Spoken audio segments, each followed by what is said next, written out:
At paano naman naimbita ng isang katulad mo dito? At anong ginagawa mo dito? Di ba dapat nasa kulungan ka? Oo nga, no. Siguro tumakas ka, no? Para makapag-gate crush ka at makalibre ka ng lalamunin mo. Patay gutom na preso. Siya namang babaeng yan ang binubudol mo. Ikaw babae, mag-isip-isip ka. Di mo ako gayahin. Pumili ng lalaking mataas ng pangarap.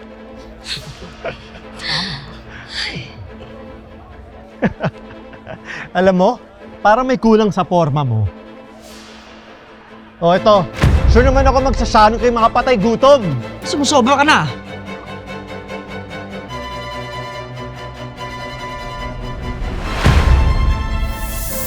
Gold invitation card? Pang SVIP lang yan ah.